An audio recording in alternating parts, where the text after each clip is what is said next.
필립의 사연방을 찾아주신 구독자분들과 많은 분들께 감사드립니다. 그럼 반전과 스릴 넘치는 사연을 읽어보겠습니다. 안녕하세요. 저는 강원도 태백에서 나고 자란 여성입니다. 그동안 팬으로서 필립님의 목소리로 이야기만 들어왔는데 작년에 있었던 분노할 만한 큰일을 겪어서 이렇게 처음 글을 쓰게 되었네요. 마지막 결말까지 들으시면 신선한 재미를 느끼실 수 있을 겁니다. 뒤로 가기 누르지 마시고 꼭 들어주세요. 강원도에서 고등학교 때까지 살다가 서울에 있는 대학에 붙어 자취를 시작했습니다. 아빠가 중학교 때 사고로 돌아가시고 엄마와 둘이 쭉 지냈는데 제가 혼자 자취하는 걸 심각하게 걱정하셨어요. 당신의 눈에 넣어도 아프지 않을 딸을 멀리 떠나보내는 게 너무 싫다면서 저와 같이 서울로 올라오시려고도 했답니다. 하지만 엄마의 품을 벗어나 홀로 서기로 성공하고 싶어 혼자 서울로 떠났답니다. 대학 생활을 마치고 토익과 자격증을 공부해서 스펙을 쌓게 되어 26세 서울에 있는 꽤 좋은 회사에 들어가 사회생활을 시작했답니다. 이 기쁜 소식을 전하러 강원도에 내려가 엄마와 좋은 시간을 보내고 있는데 엄마가 속이 안 좋다고 계속 불편해하셨어요. 자주 이런다고 하셔서 제가 병원으로 모셔갔더니 청천벽력 같은 이야기를 들었답니다. 의사 선생님은 엄마가 위암 3기라고 전했고 당장 수술이 시급하다고 했어요. 저는 아빠에 이어 엄마까지 잃고 싶지 않아 의사 선생님께 엄마를 살려달라고 울부짖었습니다. 회사 입사할 때까지 조금의 시간이 있어서 엄마 곁에 있을 수 있어서 1차 수술과 항암 치료하시는 걸 볼 수 있었어요. 고통스러워하는 엄마에게 해줄 수 있는 게 많진 않았지만 엄마가 살기를 간절히 바라는 사람이 있다는 걸 계속해서 각인시켜 주었답니다. 약해지지 말고 용감하고 씩씩하게 암과의 사투에서 이겨내라고 끝없이 말씀드렸죠. 그랬더니 엄마는 저를 두고 어딜 떠날 생각 따윈 없으니 걱정 말라며 강하게 버텨냈습니다. 의사 선생님은 2차 수술 때까지 몇 달의 텀을 두어야 한다며 잠시 쉬었다가 다시 하자고 권유했어요. 그래서 엄마는 약을 처방받고 집에서 잠시 머물게 되었는데 저는 서울로 떠나고 싶지 않았습니다. 소유야, 이제 입사 날짜 다가왔잖아. 그만 서울로 가봐야지. 내가 엄마를 두고 어떻게 회사를 다녀? 그냥 다음 기회에 취직할게. 지금은 엄마 옆에 있어야 할 때라고. 그런 소리 하지 마라. 엄마는 너의 길을 막고 싶지 않다. 그리고 쉽게 죽지 않을 테니까 걱정하지 말고 떠나. 엄마라면 엄마를 두고 가겠어? 그렇게 쉽게 판단하지 마. 소유야, 네가 지금 회사에 얼마나 들어가고 싶어 했니? 거기 들어가려고 2년 동안 준비했잖아. 그런데 나 때문에 그 회사를 버리겠다고? 이 엄마 죄인 만들지 말고 올라가. 엄마도 몸 괜찮아지면 서울로 올라갈 거니까 가서 기다려. 엄마는 2차 수술을 서울로 와서 받겠다는 말씀까지 하시며 저의 꿈을 포기하지 말라고 하셨답니다. 그래서 전 엄마의 말대로 먼저 서울로 떠나 회사에 들어갔습니다. 엄마와 매일 화상통화를 하면서 안부를 물었는데 다행히 몸이 호전되고 있다며 안심을 시켜주셨고 강원도에 있는 의사 선생님이 서울에 있는 병원을 추천해줘서 입원할 마음의 준비를 하고 계셨어요. 그동안에 저는 회사에 적응을 하고 있었고 일을 배우는데 정신이 없었습니다. 머릿속과 마음이 복잡해서 하루가 어떻게 지나갔을지 모를 정도로 바빴죠. 저는 이런 상황에서 동료들과 어울리거나 남자를 만나는 건 사치이고 엄마에게 죄송한 짓이라고 생각했답니다. 그런데 같이 입사한 동기들이 매일같이 모임에 빠지는 저에게 계속해서 만나자고 부추겼어요. 힘든 일이 있으면 같이 나누자고 위로와 격려를 해주면서 말이죠. 다들 저를 미워할 만한데도 마음씨들이 착해서 저와 가까워지려고 노력해 주었답니다. 그래서 이런 식으로 피하는 게 능사가 아니란 걸 깨달아 동기들이 다음 모임을 할 때 자리에 나갔어요. 동기들은 처음 자리에 나온 저를 환영해 주었고 많은 질문들을 쏟아냈습니다. 왜 그렇게 자기들을 만나주지 않았는지, 사는 곳은 어디인지, 주량은 얼마인지, 남자친구는 있는지 등등 가까워지려고 많은 대화를 나누었어요. 그중 동갑내기 남자 동료 하나가 있었는데 저를 관심을 두고 유심히 봤는지 바뀌지 않는 머리 스타일과 입는 옷을 잘 알고 있더라고요. 소유야, 넌 매일 똥머리만 하더라. 그 머리를 좋아해서 하는 것 같지는 않고 머리에 신경을 쓸 겨를이 없이 마음이 바쁘고 뭔가에 정신이 팔려 있는 것 같아. 혹시 무슨 걱정거리나 고민이 있으면 우리 동기들한테 털어놔도 돼. 내가 똥머리만 하고 회사에 왔나? 그런 줄도 몰랐네. 걱정거리 같은 건 없어. 그냥 외모를 꾸미지 않을 뿐이야. 아, 그래? 하긴 너는 꾸미지 않고 똥머리만 해도 충분히 예뻐. 그가 빙그레 웃으며 말하자 다른 동기들이 소리를 지르며 둘이 사귀라고 노래를 부르더군요. 저는 대수롭지 않게 생각하고 넘어갔는데 저에게 관심을 둔 동기가 술에 조금 취하자 취중 진담을 시작했습니다. 소유야, 넌 소유하고 싶을 만큼 아름다워. 왜 이렇게 예쁜 거니? 내가 사랑에 빠져서 허우적거리잖아.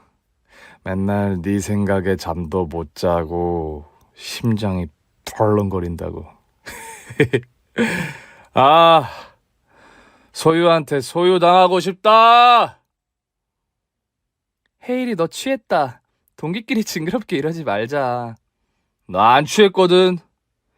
그리고 동기끼리는 사귀면 안 되는 법이 있는 것도 아니잖아.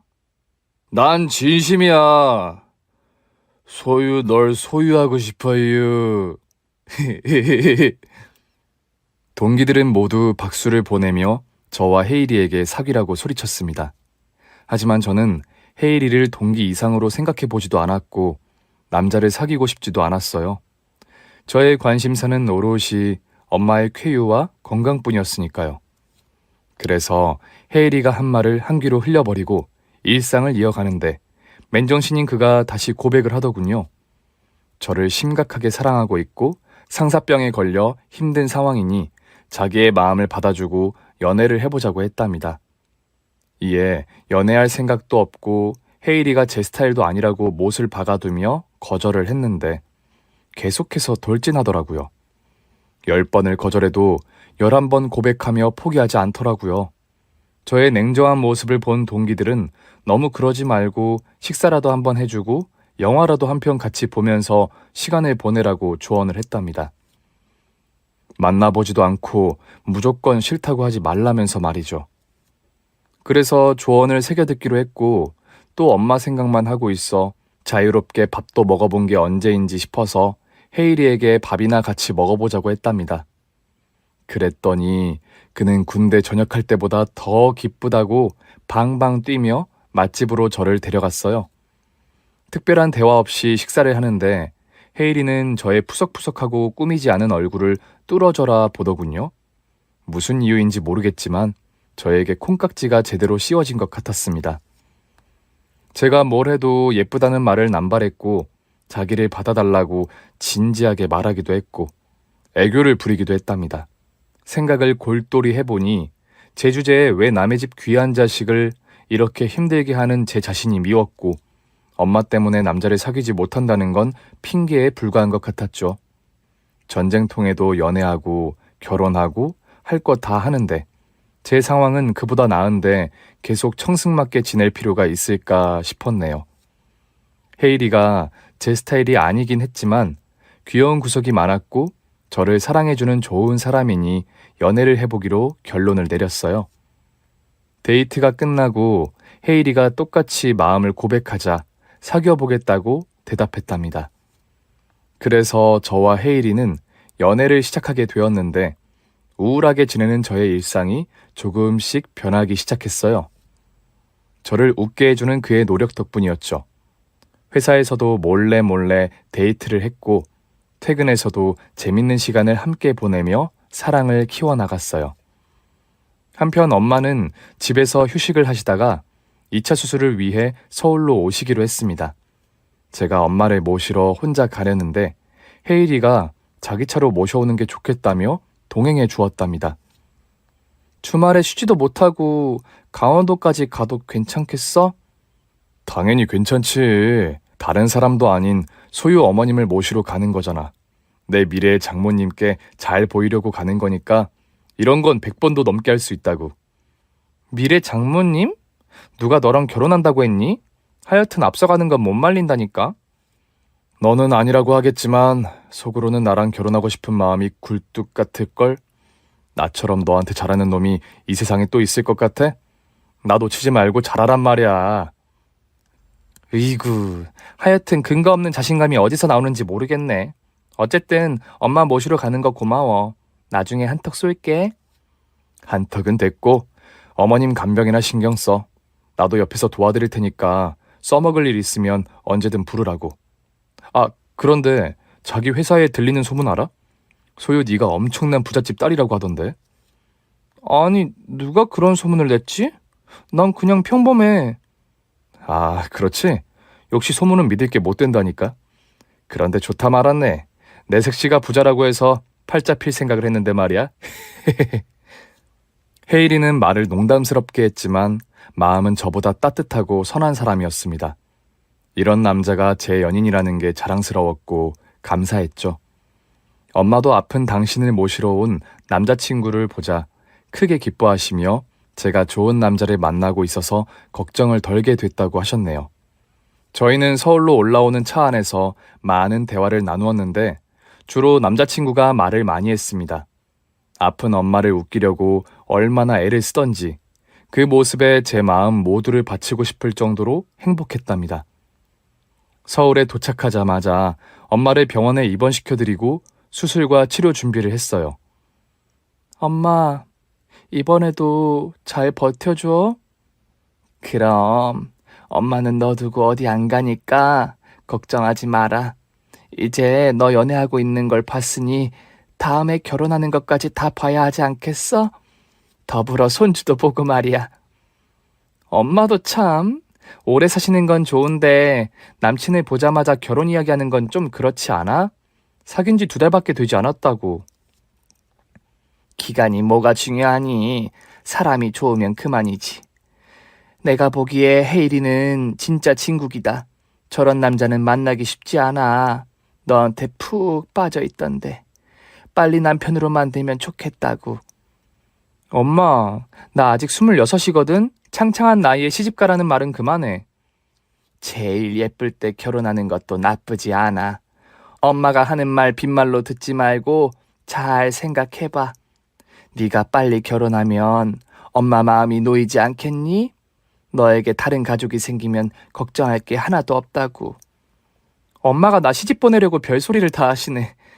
엄마, 의사 선생님이 하는 말씀 못 들었어? 충분히 완치해서 평범하게 살 수 있다고 하셨잖아. 그렇게 말했는데도 엄마는 헤이리를 꼭 잡았으면 좋겠다며 결혼을 고민해보라고 하셨습니다. 옆에서 듣던 헤이리 역시 엄마 말씀대로 빨리 진행하자며 결혼을 졸라대기 시작했죠. 저는 너무 성급하다며 더 오래 사귀었는데도 같은 마음이면 결혼하겠다고 대답하며 상황을 넘길 수 있었습니다. 얼마 뒤 엄마는 2차 수술을 받게 되셨고 항암 치료도 2번이나 받으시면서 힘든 투병 생활을 하셨어요.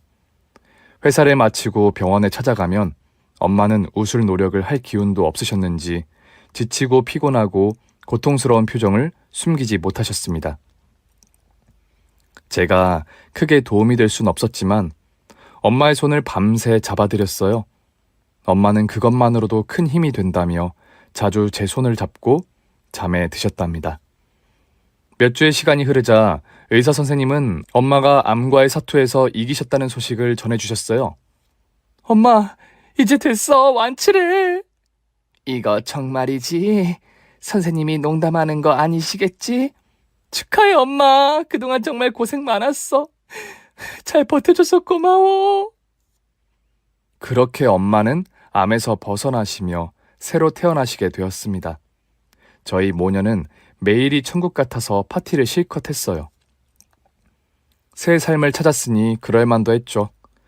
엄마는 적당한 운동과 식습관을 지키며 몸 관리를 하셨고 강원도로 바로 내려가지 않으시고 제 자취방에서 한 달 넘게 같이 지내셨어요.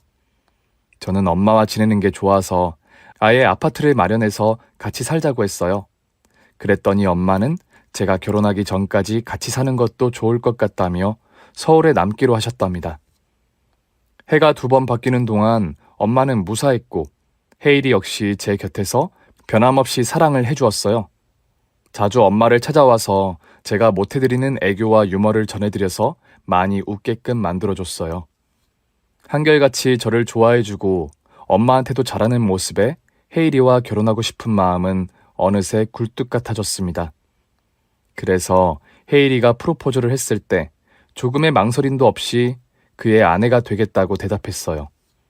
엄마에게 이 사실을 전해드렸더니 정말 잘한 선택이라며 여한이 없을 거라는 말씀을 하셨답니다. 여한이 없다니 그런 말이 어딨어요. 앞으로 건강하게 오래오래 사셔서 손자 손녀도 보고 손주들이 커서 결혼하는 것도 다 보셔야지. 그렇게나 오래 살라고? 네 말대로라면 한 30년은 더 살아야겠구나. 30년? 앞으로 50년은 더 사셔야지. 요즘은 100세 시대라고 하잖아. 그래, 아주 벽에 똥칠할 때까지 오래오래 살도록 하마. 그럼 곧 상견례하는 거지?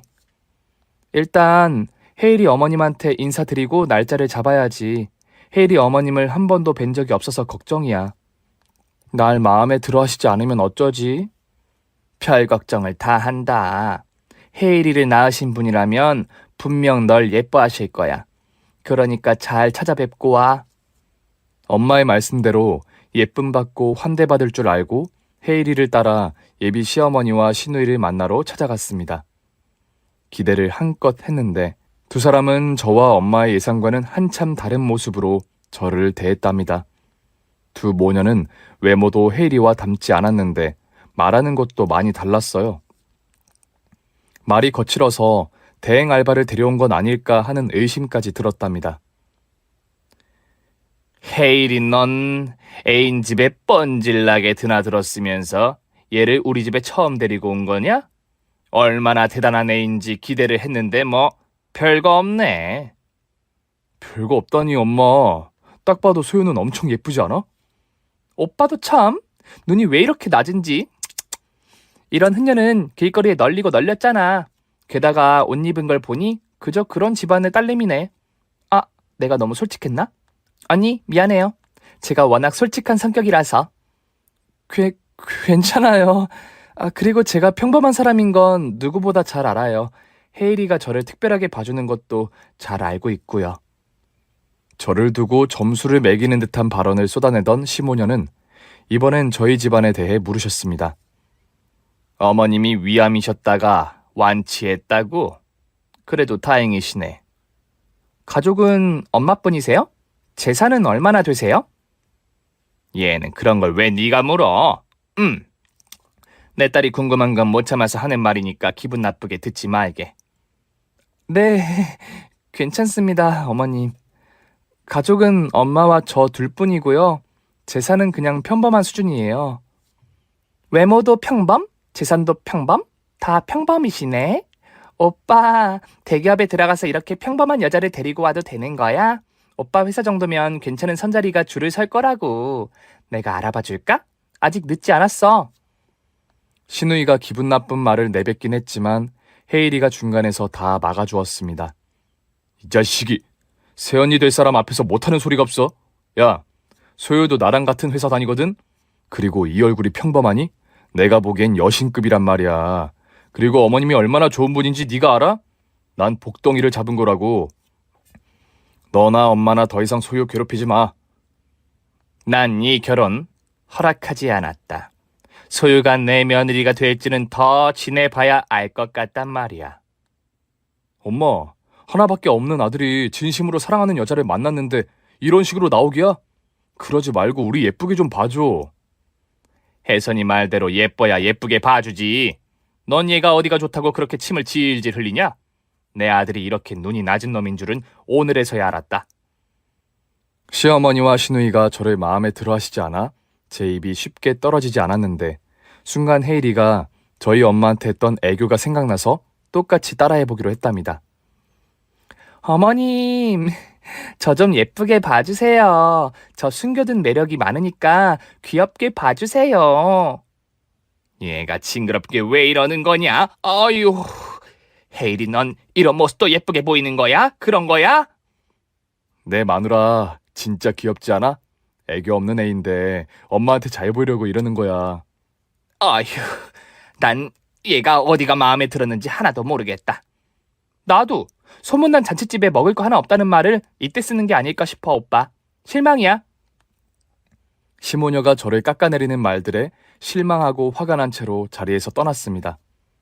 이런 대우를 처음 받아봐서 그런지 헤이리와 결혼하고 싶은 마음이 사그라들었죠. 나 집에서 귀하고 예쁘게 자랐거든? 이렇게 무시당하면서 결혼하고 싶지 않아. 에이, 왜 그래, 소유야. 엄마랑 동생이 괜히 그러는 거야. 자기들보다 예쁘고 잘난 여자가 와서 시샘하고 질투가 나서 기강을 잡으려고 그러는 거라고. 내가 보기엔 기강 잡으려는 수준이 아닌 것 같던데. 나보다 훨씬 잘난 여자를 만나게 해주겠다고 하잖아. 자기 동생 말대로 선봐서 다른 여자랑 결혼하는 게 낫겠어. 소유야, 이러지 마. 내가 널 얼마나 많이 좋아하는지 알잖아. 동생이랑 엄마는 원래 좀 비관적인 사람들이야. 저러다 말 거라고.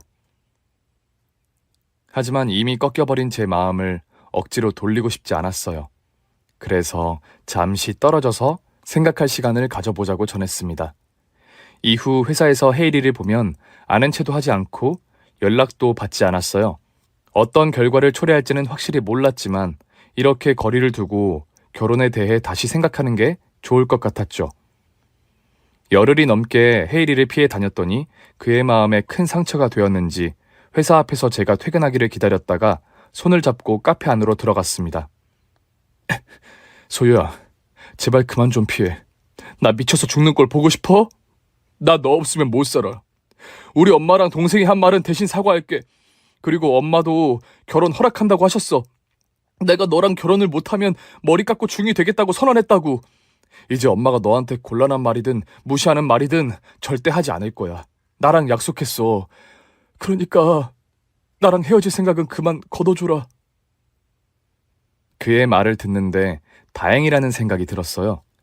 혹시나 헤이리가 저를 두고 떠날까봐 무서웠거든요. 그런데 저를 포기하지 않고 끝까지 함께 해주겠다는 다짐의 말을 하니 결혼을 꼭 해야겠다고 마음먹었어요. 시어머니와 시누이가 뭐라 해도 신경 쓰지 않고 이 남자와 행복하게 잘 살 수 있을 거라고 느껴졌죠. 그래서 헤이리를 다시 받아주었고 곧 상견례를 하게 되었습니다. 엄마는 건강을 찾으셔서 별다른 무리는 없었어요. 음식을 조금 가려 먹어야 해서 헤이리가 한식당 주방 직원에게 엄마 음식만 간을 약하게 해달라고 부탁했답니다. 이렇게 세심하게 신경 써주는 걸 보니 제 결정이 잘한 선택이라는 걸 다시 한번 깨달았어요. 이윽고 시어머니와 엄마의 대화가 시작되었습니다.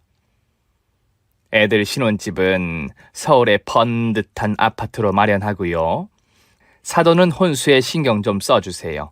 지금 입고 있는 옷처럼 저렴한 거 말고 비싸고 급이 맞는 걸로 다 채워주시면 감사하겠네요. 그럼요. 당연하죠. 애들이 쓸 물건인데 싸구려를 사면 되겠습니까?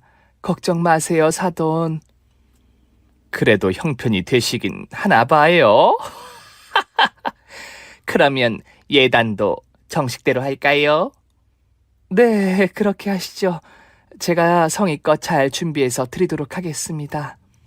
이야, 사돈 성격이 아주 시원시원해서 좋네. 그럼 기대하고 있겠습니다. 시어머니는 엄마가 다 맞춰드리겠다는 대답을 하자 흡족해 하시며 음식을 드시기 시작했어요. 저는 속으로 돈 때문에 모든 게 해결이 된 것 같아 찝찝하긴 했는데 다들 결혼은 비즈니스니까 조금씩 섞여야 한다고 했으니 이해하기로 했고 엄마가 시댁에 주는 예단을 신경 쓰지 않았습니다.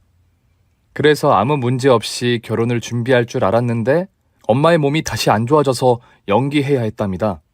위암이 재발했거든요. 소유야, 미안해서 어쩌냐. 너 결혼식 미룬 거니? 엄마 없이 그냥 식을 올리지 왜 연기한 거야? 엄마를 병원에 두고 결혼을 하라고?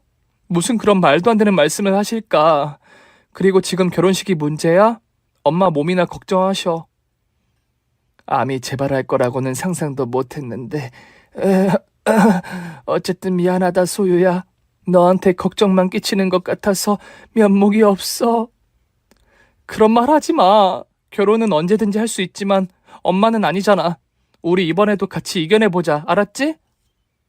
엄마는 저에게 미안한 기색을 감추지 못하고 매일 병원에 갈 때마다 안쓰러운 눈빛으로 저를 올려다 보셨습니다. 저 역시 엄마가 다시 암투병을 하는 것에 슬픈 눈으로 내려다 보았죠. 한편 헤이리는 지난번과 다르게 엄마를 뵈러 오지 않았습니다. 결혼이 미뤄져서 실망을 해서 그런지 살갑고 다정하던 모습이 보이지 않더라고요. 그래서 전 사과의 말을 하려고 회사에서 따로 불렀더니 지난번에 제가 했던 것처럼 피했답니다. 헤이라, 오늘 저녁에 밥 같이 먹을까? 아니, 오늘 선약이 있어서 안 되겠어. 아, 그래? 할 수 없지. 그럼 내일은 시간 돼? 안 될 것 같은데. 다음에 먹자. 헤이리에게 서운하긴 했지만 한편으로는 이해가 되었어요. 저와의 결혼을 학수고대하고 있었는데 기약 없이 미뤄졌으니 화가 날 수 있다고 말이죠.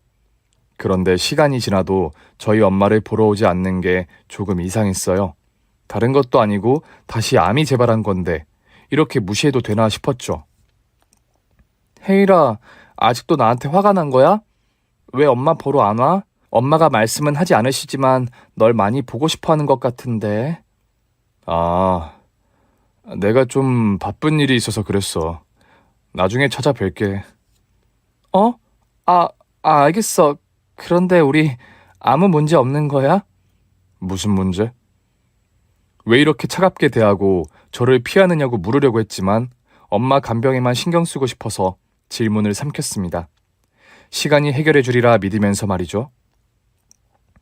재발한 엄마의 암은 이번에도 수술과 항암 치료로 완치가 되었습니다. 걱정을 많이 했는데 정말 잘 된 일이었죠. 이 기쁜 소식을 헤이리와 같이 나누고 싶어서 당장 전화를 걸었더니 다행히 쏜살같이 달려와 주었답니다. 그는 오랜만에 본 엄마한테 그동안 찾아뵙지 못해서 죄송하다는 사과와 축하한다는 말을 아끼지 않았어요. 어머님, 축하해요. 다시 태어나셨으니 이제는 정말로 건강하셔야 해요. 고맙다, 헤이라. 이 늙은이 하나 때문에 결혼식이 미뤄져서 속상했지? 이제 다 됐으니 하루빨리 날 잡도록 해라. 그럼요, 그래야죠. 그런데 어머님, 궁금한 게 하나 있는데 여쭤봐도 될까요? 그래, 뭐든 물어봐. 사실 소유한테 먼저 물어봤어야 했는데 너무 궁금해서 확실하게 듣고 싶어서요. 요즘 회사에서 도는 소문이 있는데 소유가 엄청난 부잣집 딸이라고 하더라고요. 우리 회사 주식을 많이 보유하고 있다는 말을 들었거든요. 어머님이 엄청난 부자신가요? 헤이리는 어디서 소문을 듣고 왔는지 아주 진지하게 물었습니다. 그러자 엄마는 피식 웃으시며 어디서 그런 소문이 났대? 나도 가진 게 많았으면 좋겠는데 자네가 듣고 싶은 대답을 들려주지 못해서 어쩌지? 미안하네. 라고 대답하셨어요. 아, 그래요? 헛소문이었다는 거죠? 알겠습니다. 그는 크게 실망하는 표정을 숨기지 못했어요. 평범한 집안이라고 하니까 벌레 씹은 표정을 짓더라고요. 저기 뭐야? 예전에도 똑같은 질문을 한 적이 있었지. 내가 부잣집 딸이 아니라서 실망한 거야? 그런 거야? 아니, 그냥 헛소문 퍼뜨린 놈이 누군지 생각을 좀 하고 있었어. 그런데 소유야, 지금 노트북으로 뭐 보고 있는 거야? 엄마 암 완치 기념으로 선물 하나 해드리려고. 이거 예쁘지? 네가 무슨 돈이 있다고 선물을 산다는 거야. 소유야, 아무것도 하지 말어. 내가 큰 마음 먹고 선물하는 거니까 가만히 계셔. 헤이라, 이거 진짜 예쁘지? 가격이 꽤 나가긴 하는데 새로 태어난 엄마한테는 아깝지 않을 것 같아. 예쁘다. 헤이리는 30분을 더 병원에서 머물다가 자리를 잠시 비운 저에게 말도 안 하고 엄마에게만 인사를 하고 떠났답니다. 서운한 마음이 연속으로 들었는데 끝까지 이해하기로 했어요. 며칠 뒤 회사에서 알림 문자가 와서 봤더니 엄마의 선물인 명품백이 배송 완료로 떴더라고요. 그래서 병원에 있는 엄마한테 선물 잘 받았느냐고 문자를 보냈더니 택배를 받지 못하셨다고 하더군요. 알림 문자가 먼저 오는 경우가 있어 대수롭지 않게 생각했죠. 그리고 다음 문자가 또 왔는데 이번에는 헤일이었습니다. 잠시 회사 옥상에서 만나자는 메시지였습니다. 회사에서 데이트를 삼가던 그였기 때문에 약간의 기대를 하고 옥상으로 올라갔어요. 그런데 헤일이는 제가 예상하지 못했던 말을 했습니다. 우리 헤어지는 게 좋겠어. 여기까지가 우리 인연인 것 같아. 뭐? 헤일이 너 오랫동안 생각해왔던 거니? 우리 엄마 암 재발했을 때 한 번도 찾아오지 않더니 그때부터 헤어질 결심을 했던 거야? 아니라고는 말 못하겠어. 엄마도 동생도 계속 반대하고 나도 자기랑 계속 멀어지는 느낌이고 말이야. 또 우리가 만나서 어머님이 다시 암이 재발된 것 같아. 내가 꼭 어머님을 아프게 만든 것 같다고. 여기서 엄마 핑계를 왜 대? 그냥 나한테 질렸다고 하면 될 것을? 알았어. 나도 헤일이 네가 피하는 걸 보고 이상하게 생각했었어. 그런데 뒤에서 이런 뒤통수를 때릴 준비하고 있었다고 하니까 정남이가 떨어지네? 너 붙잡지 않을 테니까 걱정하지 마. 그래. 그럼 여기서 헤어지는 거로 하고 각자 갈 길 가자. 저는 그에게 차이고 옥상에서 내려와 아무렇지 않게 일을 하려는데 손에 잡히지 않았습니다. 손이 부들부들 떨리고 심장이 위아래로 설레발을 치는 바람에 정신을 집중할 수 없었죠. 어찌저찌 퇴근 시간까지 잘 버티고 퇴근해서 병원으로 돌아갔습니다. 엄마를 보면 감정이 조금 나아질 것 같아 서둘렀죠. 다행히 엄마는 마지막 치료를 잘 받으시고 운동도 하고 계셨답니다. 소유야, 너 얼굴이 왜 그래? 무슨 일이라도 있는 거야? 아니, 별일 없어. 그런데 엄마, 내가 인터넷으로 시킨 선물은 아직도 안 온 거야? 아직도 안 왔는데. 얘 그냥 취소시켜라. 난 선물 같은 거 필요 없으니까. 아니야, 그건 내가 큰맘 먹고 산 거란 말이야. 엄마한테 제대로 선물한 적 없어서 이번 기회에 제대로 하고 싶었다고. 저는 핸드폰을 꺼내 배송 상태를 봤더니 배송 완료가 되어 있더라고요. 그런데 유심히 봤더니 받는 사람 주소가 병원이 아니었어요. 주소는 헤이리의 집으로 바뀌어 있었습니다. 황당하고 어이가 없어 긴 한숨이 절로 나왔죠. 며칠 전 그가 병원에 왔을 때 제가 명품백을 결제하고 자리를 비우자 주소를 바꿔둔 게 틀림없었어요. 그래서 전 따지려고 곧장 시댁이 될 뻔한 그 집으로 향했습니다. 엄마 선물을 돌려받고 한마디 해줄 생각으로 말이죠. 이윽고 그 집 앞에 도착해 초인종을 울리자 신우이가 문을 열어주었습니다. 어머, 이 언니가 여기 웬일이야? 오빠랑 헤어졌다면서요. 그런데 왜 왔어요?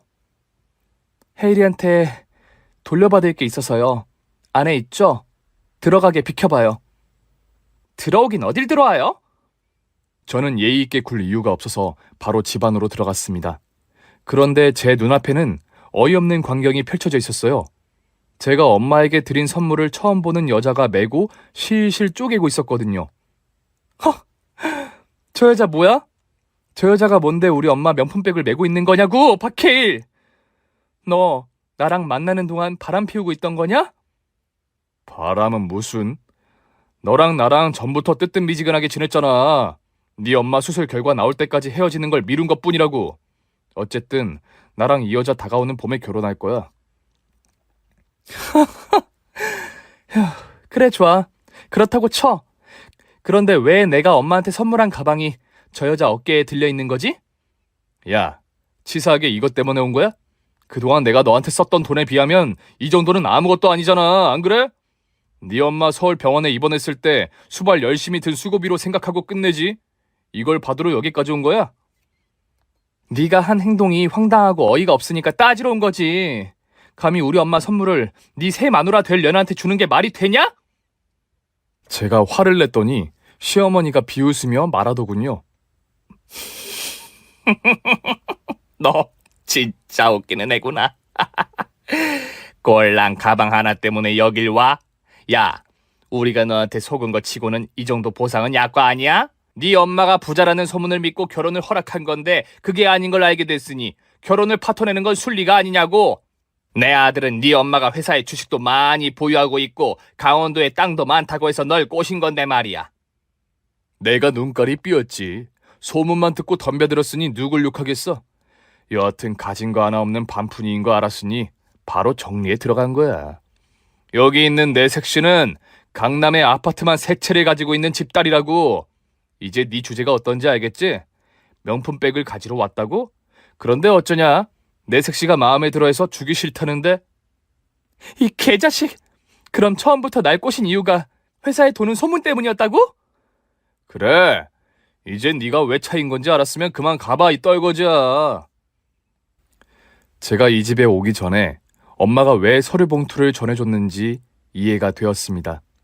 헤이리를 만나 따질 게 있다고 하니 저에게 봉투를 건네며 써먹으라고 하셨죠. 엄마는 모든 걸 알고 계셨나 봅니다. 여하튼 저는 그 봉투를 꺼내며 말했습니다. 그런데 그 소문 말이야? 사실이야. 엄마는 우리 회사의 10% 지분을 가지고 있는 분이야. 그리고 강원도에 땅도 많은 데다 상가도 여러 개 소유하고 계셔. 여기 주식 보유권이랑 땅 문서, 건물 토지 대장이야. 봐봐. 뭐? 그게 진짜야? 너 부잣집 딸내미였어? 그런데 왜 나한테 말하지 않은 거야? 어머님도 분명히 그렇게 말했잖아, 헛소문이라고. 아니다. 내가 지금 무슨 말을 하고 무슨 짓을 하는 거야? 소유야, 우리 오해가 조금 있었던 것 같아. 저 여자는 그냥 선 한번 본 여자고 아무 사이도 아니야. 이 자식이 뭐라는 거야? 난 네 아들을 임신한 여자야. 전현이 돈 좀 있다고 하니까 해벌쭉하고 넘어가는 거야? 이 버러지 같은 자식아? 닥쳐! 어디 세컨드가 주둥이를 나불거려? 야, 박해일. 저 여자가 아무것도 아니면 당장 내쫓아. 애도 낳지 말라고 하고. 야, 들었지? 이 집에서 꺼지고 애 새끼는 낳을 생각도 하지 마. 돈 좀 있다고 나 부려먹고 우리 엄마 무시한 거 생각하면 아직도 이가 갈린다고, 이년아. 헤이리와 시모녀는 셋이 합세해 상간녀를 내쫓아 버렸습니다. 그리고 제 앞에 나란히 서서 사과를 하더군요. 우리 소유야, 새기. 그동안 안 싸더니 아프셔서 힘들었지. 얼굴이 반쪽이 됐네. 내가 얼른 삼계탕이라도 끓일 테니까 앉아서 기다리거라. 새언니, 저한테는 새언니 단 한 사람뿐이에요. 지금 제 눈앞에 있는 바로 당신이요. 자기야, 우리 아무 문제 없는 거지? 계획대로 결혼할 거지? 글쎄, 세 사람이 하는 거 봐서 진심 어린 사과를 해줬으면 좋겠어. 날 버리고 새색시를 드리려고 했으니 기분이 썩 좋지 않다고. 다들 무릎 꿇고 머리를 조아리면서 빌어봐. 그럼 생각해 볼게. 세 사람은 고개를 갸웃거리며 망설였지만 제가 뚫어져라 쳐다보고 있으니 어쩔 수 없이 무릎을 꿇었답니다. 그리고 머리를 조아리고 두 손을 들어 싹싹 빌었어요. 자기들을 용서해주고 다시 시작하자는 말을 하면서 말이죠. 하지만 저는 전혀 잘해보고 싶은 마음이 없었습니다. 상간녀와 헤이리를 찢어버리고 돈 자랑 좀 하고 희망 고문을 했던 겁니다. 지랄 연병들을 하세요. 내가 새색시보다 돈이 많으니까 바로 굽신대는 꼬라지 봐라. 식구들이 어찌 다 똑같을꼬. 야, 인간 말종 쓰레기들아. 인생 그렇게 살지 마. 마지막으로 선물 주고 갈 테니까 잘 받아. 이 똥파리 새끼들아. 저는 꽉 쥔 주먹으로 헤이리와 시모녀의 주둥이를 한 대씩 날려주었어요. 어찌나 세게 때렸던지 벼락치는 소리가 들렸답니다. 세 사람은 바닥을 뒤둥글며 고통을 호소했고 이제 좀 속이 시원해진 저는 비웃음을 돌려주고 그 집에서 나와버렸어요. 병원으로 달려가 엄마한테 어떻게 알고 서류를 챙겨준 거냐고 물었더니 헤이리가 했던 부자냐는 질문과 눈빛에서 모든 걸 예상하셨답니다. 더불어 제가 헤어지고 올 걸 아셨다며 격려해 주셨어요. 엄마와 여러 대화를 나누다가 회사를 그만두기로 했어요. 박해일 그 인간을 다시 보고 싶지도 않았고 엄마와 공기 좋은 곳에서 사는 게 좋을 것 같아 퇴사를 결정했죠. 회사 다니는 거 후회하지 않겠어? 다녀봤으니까 후회 없어. 큰 회사라 해서 기대를 많이 했는데 별거 없기도 하고 강원도 가서 엄마랑 오순도순 살래. 그래서 사직서를 내고 엄마도 저희 회사의 주식을 팔게 되셨습니다. 그런데 이대로 가면 좀 억울할 것 같아서 몇 가지 손을 써두었어요. 상간녀를 찾아가 헤이리와 헤어질 거냐고 물었더니 이별은 아주 당연한 거고 뱃속의 아이에 대한 양육비를 청구할 거라고 했습니다. 20년치 양육비로 10억을 달라고 말이죠. 또 제가 그만두며 부장님께 그만두는 사유를 말씀드렸어요. 헤이리가 어떤 놈인지 하나도 빠짐없이 밝혀드렸죠. 그래서 그 자식은 회사에서 잘리게 되었습니다. 저에게 한 짓 때문만은 아니고 바닥을 치는 실적과 태도 문란의 이유를 덧붙여서 권고사직을 당했답니다. 그는 퇴직금과 집을 팔아서 상간녀에게 물어줄 양육비를 줬다고 하네요. 하루아침에 거짓골이 되어버린 헤이리가 지푸라기라도 잡을 심정으로 강원도에 있는 저와 엄마를 찾아왔습니다. 소유야, 내가 잘못했어. 이렇게 빌 테니 제발 다시 기회를 줘. 나 지금 빚더미에 앉은 건 물론이고 엄마랑 동생이 고시원 방에 살게 됐어. 이게 따지고 보면 다 소유 네 잘못이잖아. 내가 무슨 잘못을 했다는 거지? 내가 너희 두 사람 헤어지라고 등을 떠밀었니? 선택은 다 네가 한 거잖아. 그래, 네 말이 맞다. 모든 게 다 내 탓이야. 그래도 우리 진심으로 사랑했던 때가 있었잖아. 그때를 떠올리면서 다시 잘해보면 안 될까? 내가 평생 너의 노예로 살 테니 날 받아줘. 이렇게 애원할게. 이에 제가 무슨 말을 할까 생각을 정리하는데 옆에 있던 엄마가 헤이리에게 강펀치를 뻗었습니다. 어머님, 왜 그러세요? 왜 그러냐고? 내 딸을 네놈 손바닥에 올려놓고 가지고 놀았던 걸 생각하면 피가 거꾸로 솟아. 이 우라지 새끼야! 대갈통부터 발끝까지 오살아 버리기 전에 꺼져! 네놈 면상 보니까 암에 걸릴 것 같으니까 사라지라고 잡놈의 새끼야! 어머님 아파요. 그만하세요. 엄마는 파리채를 들고 헤이리의 면상을 사정없이 내려쳤습니다. 이 파리 같은 새끼! 여기 붙었다 저기 붙었다는 게 똥파리와 똑같아! 이 처죽일 놈아! 다시 나타나면 그때 전기 파리채로 조져버릴 줄 알아! 결국 아무것도 얻지 못한 걸 안 헤이리는 도망치듯 집에서 빠져나갔어요. 나중에 전해들은 시댁 식구들의 소식은 처참했습니다. 시모녀는 특별한 직업도 없이 폐인처럼 고시원 지하방에서 지내고 있고 헤이리는 빚을 갚으려고 배달, 택배, 택시 등등 뼈가 빠지도록 일하고 있답니다. 처음부터 사랑이 아닌 사기였으니 이 정도 벌은 합당하다고 보이네요. 그리고 저와 엄마는 강원도에서 래프팅 사업을 시작했습니다. 엄마가 저에게 하고 싶은 일이 무엇이냐고 물으셨는데 어릴 적 냇가에서 래프팅을 했던 기억이 새록새록 떠올라 집과 가까운 내린천에서 사업장을 마련하자고 했죠. 그래서 이 일로 먹고 살고 있답니다. 물론 엄마는 다른 곳에 투자를 하며 이익을 보시는 일도 하시고요. 겨울인 요즘은 손님이 없어서 시간이 많이 남네요. 그 덕에 필립님께 사연을 적게 되었으니 괜찮은 것 같아요. 이혼한 사람들도 많지만 결혼 전 파토를 낸 사람들도 많으실 줄 알아요. 제 사연으로 위로가 되고 재미와 쾌감을 느끼셨으면 좋겠네요. 그럼 저는 이만 물러가겠습니다. 오늘의 사연을 읽어보니 남자놈이 정말 최악이네요. 남자 망신은 다 시키는 것 같습니다. 이런 놈은 욕을 먹어도 싸니 구독자 여러분이 힘을 보태주시길 바랍니다.